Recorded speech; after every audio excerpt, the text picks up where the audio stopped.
Pues para mí aquí todo un placer poder estar con ustedes esta mañana, ¿verdad? Y un privilegio siempre que tengo la oportunidad de poder predicar. Es algo que le agradezco a Dios que le da la oportunidad a uno. Aún estoy súper agradecido por cada uno de ustedes que está aquí esta mañana. Y tenemos a unas personas que nos visitan desde Sacramento, Marilú y su mamá. Yo no sé a ustedes si les anima a conocer a alguien y sabes que es de Dios, porque anoche recibo un email y nos encontraron por la página web. Entonces es tan bonito esta mañana poder estar aquí aún con ustedes, y lo creo profundamente que todos los que estamos aquí juntos es de Dios, que nos da la oportunidad de conectar, y no nomás es una coincidencia, sino Él prepara cada momento de nuestras vidas para conectar.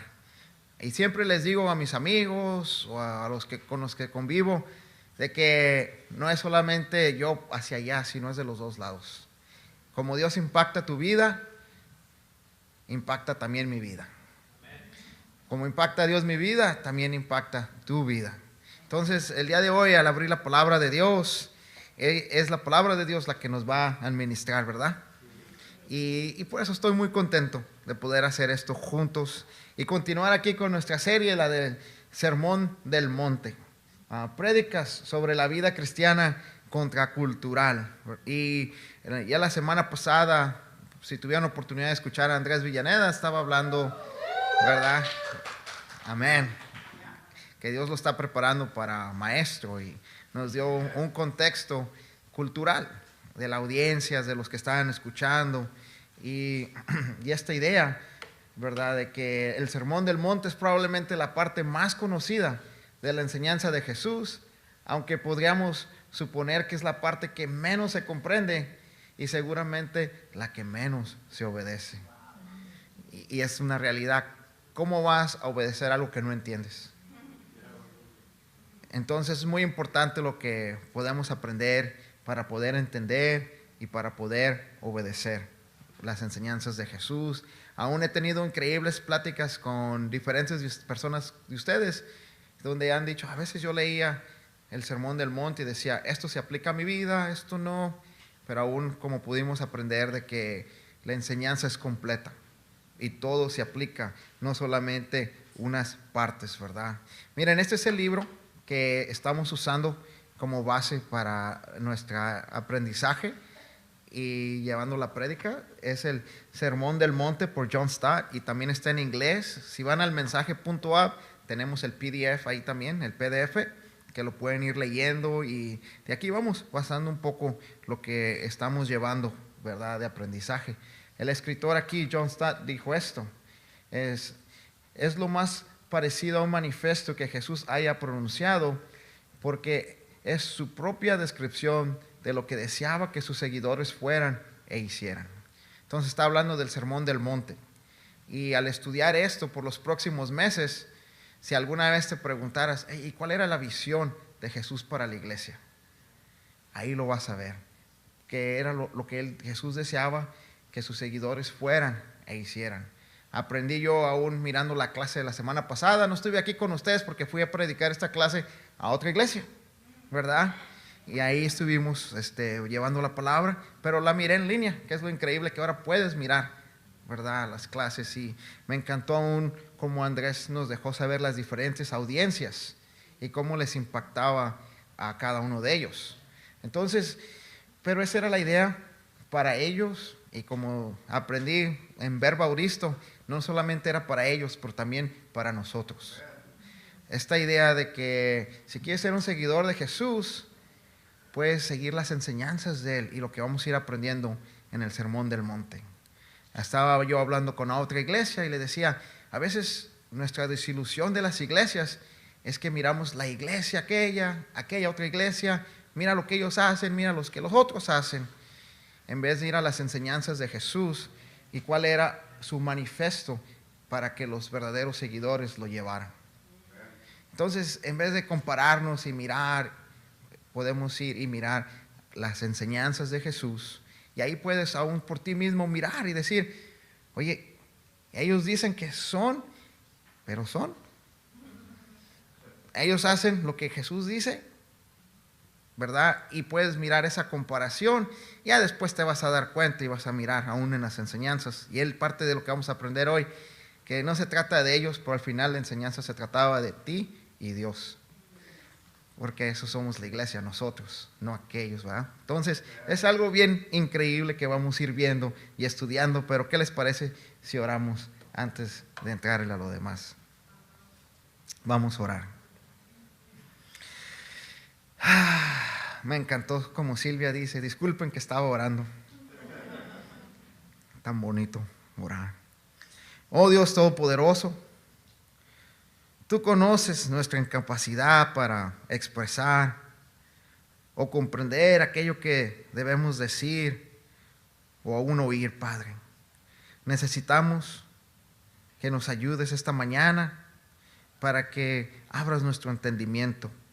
Y te lo pedimos no por nuestro propio mérito o por nuestra excelencia o por nuestra belleza, inteligencia, cualquier otra cualidad. Nuestra petición surge de nuestra necesidad, de tu gran bondad y de tu gran amor por nosotros. Buscamos tu luz esta mañana para poder entender mejor. Anhelamos conocer tu voluntad para nosotros. Somos conscientes de que muchas veces en el pasado, por no conocer sus enseñanzas, nos equivocamos, Padre.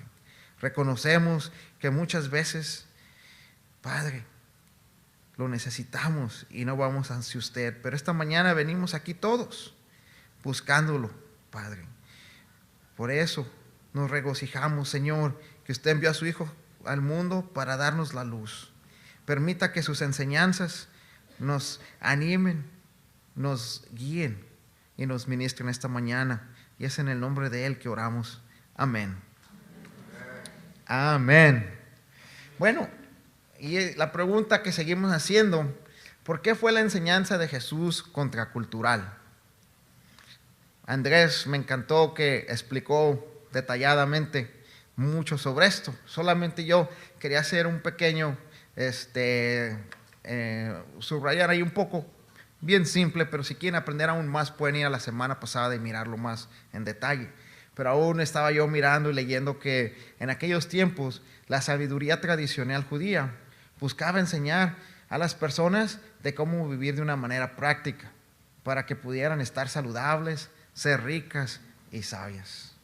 O sea, tanto conocimiento y sabiduría para poder llegar a estar saludables, tener poder y de alguna otra forma vivir de una manera bien, ¿verdad?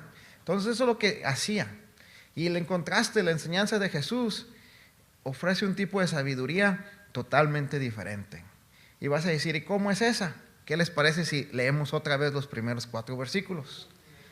Y dice, viendo la multitud, subió al monte y sentándose, vinieron a él sus discípulos. Y abriendo su boca les enseñaba diciendo, bienaventurados los pobres en espíritu, porque de ellos es el reino de los cielos. Bienaventurados los que lloran, porque ellos recibirán consolación. Entonces, nomás con estas dos partes que ya estamos viendo, y la semana pasada hubo un estudio grande sobre los pobres en espíritu, lo que significa eso, pero nomás ponte a pensar que esta mañana yo te dijera, ¿sabes qué? Bienaventurados los pobres, o sea, bien y gozosos, alegres, ¿verdad? Bendecidos son los pobres en espíritu, porque de ellos será el reino de Dios. O la siguiente que nos vamos a enfocar el día de hoy, bienaventurados los que lloran, porque ellos recibirán consolación. ¿Cómo te sientes al escuchar esa enseñanza? En aquellos tiempos aún a lo mejor resonaba más como, oye, ¿de qué está hablando? Sí, bienaventurados son los ricos, bienaventurados son los que están alegres, bienaventurados son los que les va bien. Entonces no sé si se relaciona un poco hoy hasta cuando miran las redes sociales a los que les van bien, ¿verdad? Bienaventurados los que andan viajando por el mundo, van a diferentes lugares, tienen dinero y ya no tienen que trabajar porque tienen varios negocios y fuentes de ingreso. Entonces, pues, esos son bienaventurados. Pobre yo que me tengo que levantar temprano para trabajar. ¿verdad? Pobre yo que tengo que batallar con el tráfico, con el jefe y con tantas cosas. Entonces, ¿te imaginas en aquellos tiempos la multitud y las audiencias de las que aprendimos la semana pasada? Escuchar, bienaventurados los pobres en espíritu, porque de ellos es el reino de Dios. Bienaventurados los que lloran, porque ellos recibirán consolación. Una enseñanza contracultural. Aún yo pensando personalmente, estaba mirando y decir, oye, ¿qué es lo que yo he aprendido sobre los que lloran? ¿Qué significa para mí los que lloran, verdad? Y eso es lo que estaba pensando. ¿Qué enseñanza he recibido sobre los que lloran? Y aquí puse uno. Débiles los que lloran. Creciendo, esto es lo que yo aprendí, que el llorar te hace débil.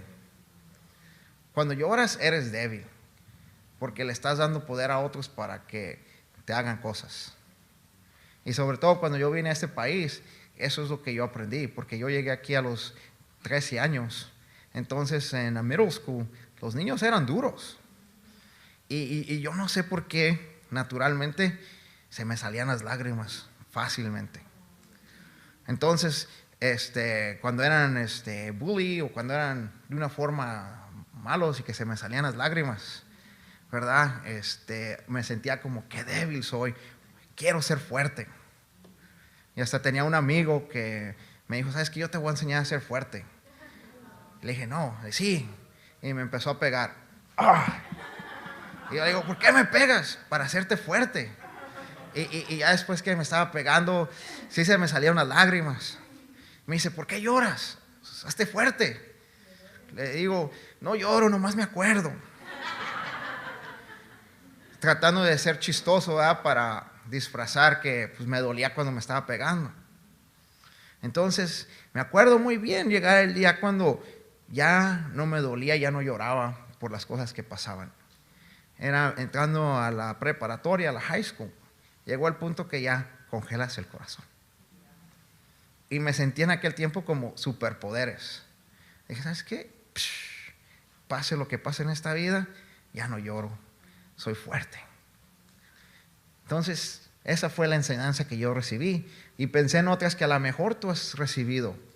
Enfadosos los que lloran, ¿verdad? A veces cuando creces en una familia y sientes que para qué lloro y le doy problemas a los demás, sino más los enfado. O luego dices, problemáticos los que lloran. Me dicen, es que cuando lloras tú nomás para manipular y creas puros problemas. O ya madura, ya crece, eres un niño. Inmaduros los que lloran. O a veces, si a lo mejor pasabas por dolor o cosas, te ignoraban cuando llorabas. Y subconscientemente eso es lo que aprendiste. Ignorados los que lloran. Pero lo bonito de las enseñanzas de Jesús es que hoy nos va a enseñar que bienaventurados los que lloran. Y es una enseñanza tan profunda que en ningún otro lugar te la van a enseñar. Porque es bien completa. Ya van a ver por qué es tan completa. Pero aún este último mes me la he pasado llorando. Y hasta el otro día me tuve que reflexionar porque me dijeron, ¿sabes? Cuando tú subes a predicar, ya sé lo que vamos a recibir. Vulnerabilidad, vas a llorar, nos vas a hacer reír. Y me puse a pensar y dije, yo no quiero que me conozcan porque voy a llorar, ¿verdad? Pero después dije, ok, Jesús, enséñeme sus enseñanzas. Aún para mí el poder llorar es un regalo de Dios. Porque por años no pude llorar. Entonces el que se me salgan las lágrimas es un don, un regalo de Dios. Entonces la enseñanza de Jesús que tiene el día de hoy para ti es esta. Bienaventurados los que lloran. Y me encanta por qué, ¿verdad? Porque anteriormente nos dicen señales por qué somos débiles y lloramos. Débil porque los demás te van a golpear. Enfadoso porque tengo tantas cosas que hacer y ahora tengo que manejar tus emociones. Problemáticos, ¿verdad? Inmaduros, y siempre hay un porqué. Se te graba en tu mente y en tu corazón. Yo no sé con cuál se relacionen ustedes o con cuál han escuchado, pero me encanta la razón que Jesús nos da. Bienaventurados los que lloran, porque ellos recibirán consolación. Entonces, esta mañana vamos a aprender eso, que bienaventurado cuando puedes llorar, porque serás consolado. Man, me encanta. Me encanta recibir el consuelo de Dios. Ahora, aquí va parte de la enseñanza. ¿Qué clase de llanto puede hacer aquel que trae el gozo de la bendición de Jesús a aquellos que lo experimentan? Y esto es lo bonito de estudiar la Escritura en el contexto, porque la Biblia sí enseña que cuando tienes una pérdida, Dios está cerca de ti, ¿verdad? Pero en esta bienaventuranza no es a lo que está hablando. Tampoco está hablando a un llanto a lo mejor manipulador ni cosas así. Entonces, ¿a qué tipo de llanto es al que se refiere, verdad? Y en el contexto podemos ver que resulta claro que quienes se les promete consuelo, aquí son a los que lloran por la pérdida de su inocencia, su justicia, su respeto y valor propio. Es una pérdida, ¿verdad? Una pérdida cuando miramos y tenemos ese sentimiento de que conocemos nuestro propio pecado por los cuales lloramos. Cuando miramos el pecado del pueblo de Dios, cuando miramos el pecado aún en nuestra comunidad, en nuestra ciudad, en nuestro país. Entonces es súper, ahora sí, radical este tipo de enseñanza. Porque la semana pasada mirábamos eso de pobre en espíritu. Y una cosa es reconocer y darte cuenta, ¿sabes qué? Sí estoy pobre en espíritu. Y otra es sentir el dolor de tu pecado. Otra es llorar por tu pecado. Ustedes se pueden imaginar ese tipo de enseñanza en toda la iglesia mundial, donde la gente aprende a sentir, o como aún teológicamente se llama, contrición, por las consecuencias de tu pecado. No es una práctica que la llevamos mucho, ¿verdad? Muchas veces la práctica que yo llevo más por mi pecado puede ser, ¿sabes qué? Pues yo tengo el mío y tú tienes el tuyo, ¿verdad? Y me fascina porque si algo Dios te lo hace obvio, es las áreas que Él quiere que tú crezcas, sanas, te arrepientas. Y vas a decir, no es cierto. Mira, pregúntale a la persona que está al lado tuyo. Y te va a decir, ¿sabes qué? La verdad, yo he mirado esto y esto en tu vida. Me acuerdo cuando mi papá hacía una clase y le decía, mira, ¿quieres ver en las áreas que hay que crecer? Pregúntale a tus hijos. Y personas hasta se les enchinaba el cuero, ¿verdad? Porque ellos lo miran todo. Aún yo diría, si estás casado o casada, pregúntale a tu esposo, oye, ¿en qué área tú crees que yo tengo que arrepentirme? A mí me da miedo hacer esa pregunta. Pero esto es parte de esta lección que vamos a ir hablando.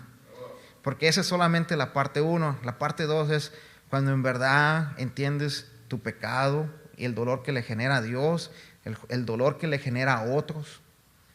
Y te das cuenta y dices, hay consecuencias de mi pecado. Hay un dolor, hay una pérdida de mi inocencia. Y eso es lo increíble, que muchas veces te vas a dar cuenta que a veces es pecado de otros que te pegaron a ti y ahora tú pecas de otra manera. Y aún empiezas a perdonar a otros, empiezas a sanar y empiezas a cambiar tú también. Pero todo eso lleva mucho dolor. Todo eso toma mucho, ¿verdad? Y digo, una iglesia que sea conocida por eso, es el cielo en la tierra. Una iglesia donde, ¿sabes qué? Todos reconocemos que somos pecadores. Y te fijas aquí y no allá, ¿verdad?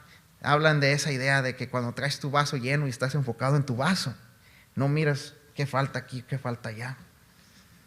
Porque hay un enfoque entre tú y Dios. Y es una bendición para todos. Pero bueno, continuamos aquí. Esta enseñanza es de una vida contracultural, ¿verdad? Y no sé si ustedes, aún en lo que estamos platicando, en lo que estamos aprendiendo, sentimos que no podemos o no queremos practicarlo. Y se los digo por experiencia, cuando yo estaba mirando esta enseñanza de bienaventurados los que lloran, porque serán consolados. Me costó tanto poder parar y decir, ok, yo sé que esta área, no hace 15, 20 años como me bauticé y me volvió Cristo, pero el día de hoy, en esta área, hay pecado en mi vida. Hay pecado en mi egoísmo, hay un pecado ahí en las cosas que tengo que darle prioridad, porque a veces no escucho a mi esposa por andar en tantas otras cosas. No recojo las cosas y nomás las dejo donde sean. No organizo. Y naturalmente lo que yo quiero hacer cuando mi esposa me dice es decirle, pues tú nomás me estás diciendo, ¿no te diste cuenta de lo que tú hiciste? Me dijiste de este vaso y tú dejaste el plato el otro día. Entonces, esa es mi naturaleza. Ponerme a la defensiva y pelear. Esa es mi defensiva. Pero la enseñanza de Jesús es, ok, mi esposa me lo está comunicando, me lo está haciendo Dios obvio por medio de ella, o en el trabajo, en tantos lugares que Dios utiliza a tantas personas para mostrarte tu pecado. Y poder mirarlo y tomar un momento, y sentir ese corte para ser consolado con Dios. Eso es radical. Eso es muy radical.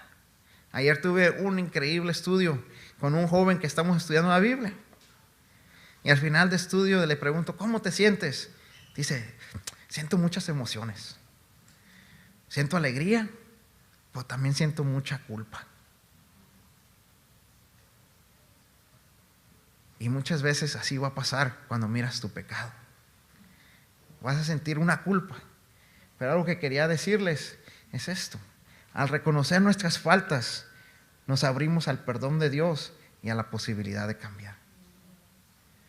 Cuando estamos cerrados, ahí vas a seguir.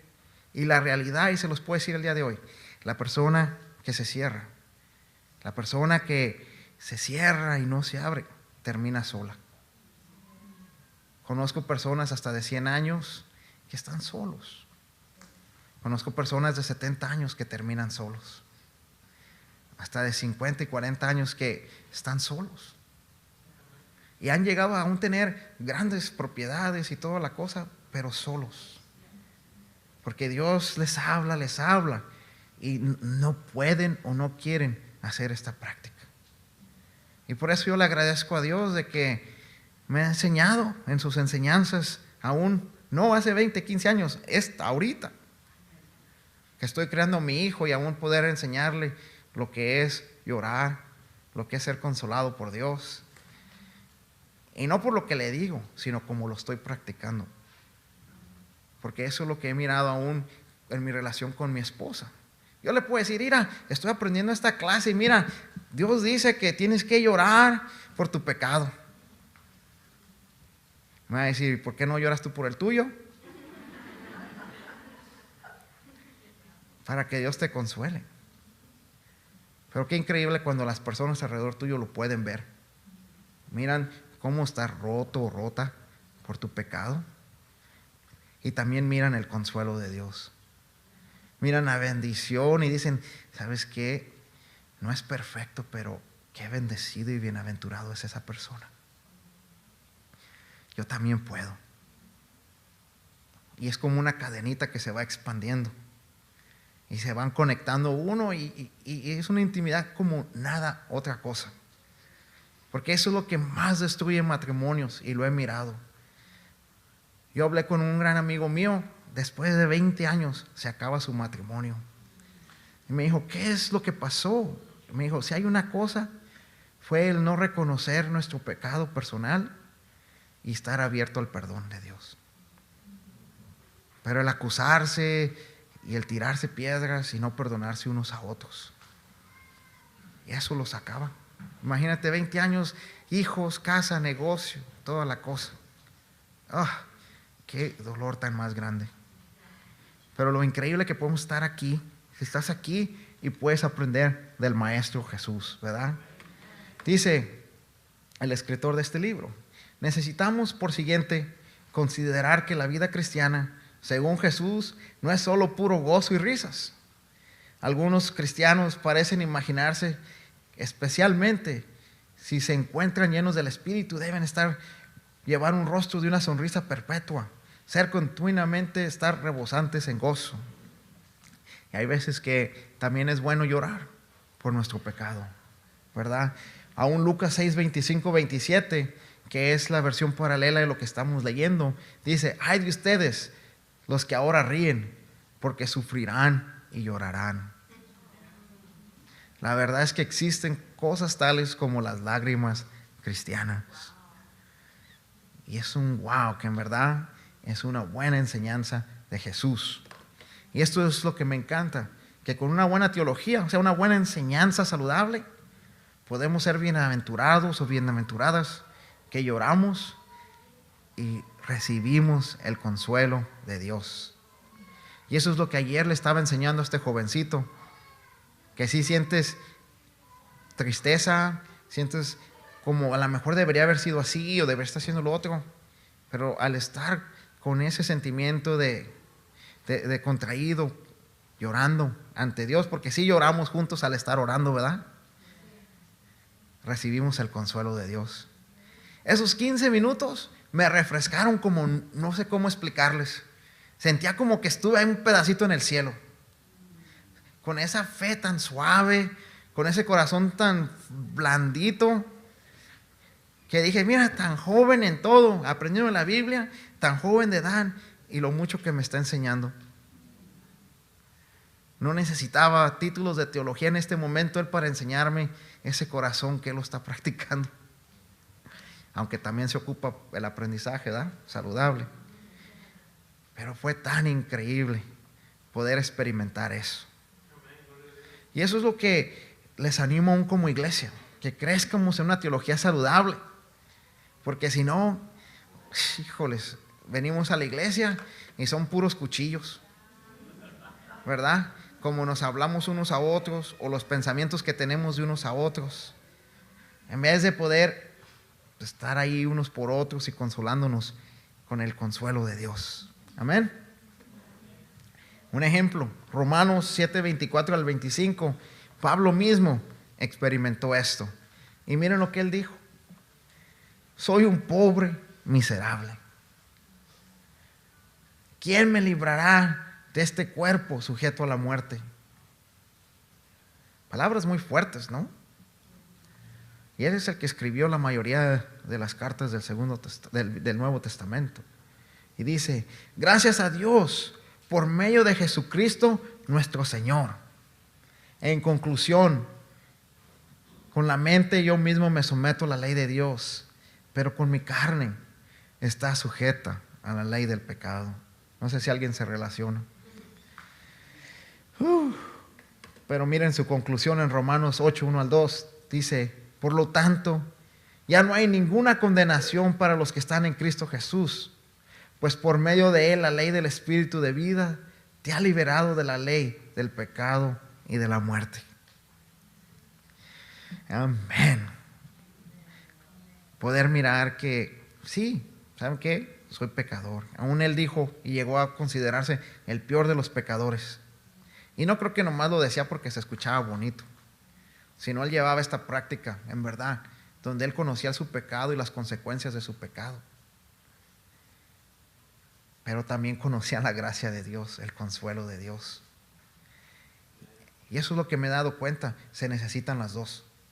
No puedes solamente mirar tu propio pecado porque te empiezas a sentir culpa, y es algo que a veces nos puede pasar mucho, que ni siquiera podemos ver nuestro pecado porque, pues soy la peor persona, ya para qué voy a la iglesia, no cambio. O para qué hago esto, para qué hago lo otro si soy el peor de todos. O trato y no puedo, pues ya me doy por vencido. Pero me encanta donde dice: por medio de él la ley del Espíritu de vida te ha liberado de la ley del pecado y la muerte. No es por nuestras propias fuerzas, sino es por el consuelo, la gracia, el poder de Dios que nos ayuda. Y digo: esa sí es vida. reconocer todas mis debilidades y aún sentirme que soy amado. Sentir que puedo ser yo libre de ser quien soy y que recibo el consuelo de Dios. Esa es libertad. Esa es libertad para mí, para mi familia, para la iglesia, para la comunidad. Que aquí no es un museo donde todos nos vemos bien, pero es un lugar donde Dios nos restaura, nos sana, nos ayuda y nos va formando a su imagen. Digo, qué increíble palabras de su palabra, ¿verdad? Y dice aquí, aquellos que lloran por los errores que han cometido encontrarán consuelo. Dios les ofrecerá perdón, que es la única cosa que realmente puede hacerlos sentir mejor. El mejor consuelo de todos es cuando Dios perdona a las personas que se sienten tristes y arrepentidas por sus errores. ¿Alguna vez te has sentido así tú? Yo me acuerdo, cuando estudié la Biblia por primera vez, me di cuenta que la mejor versión de mí, mis mejores ideas, habían dañado mucho. Yo lo reconocí. Pero me acuerdo sentir el perdón de Jesús. No entendía nada de la Biblia, pero lo único que entendía en aquel tiempo, que yo necesitaba un Salvador y su nombre era Jesús. De que había dañado a muchos y ya no quería seguir así. Y yo sabía que yo no podía ni siquiera hablar con las personas, ser abiertos, porque emocionalmente me iba a derrumbar. Pero cuando aprendí que el mejor consuelo es cuando Dios me perdona, era como un cuento. Y ahora en el 2024 es lo que sigo practicando. Que ese cuento no terminó cuando me bauticé hace 20 años, pero ese cuento es todos los días. Que mi mejor consuelo es mirar quién soy en verdad, pero sentir el perdón de Dios.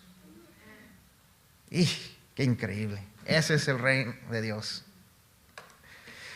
La falta de comprensión, obediencia sobre esta enseñanza de Jesús se nota cuando te enfocas en lo superficial o externo, en vez de reconocer tu propia pobreza de espíritu y lloras para recibir el consuelo de Dios.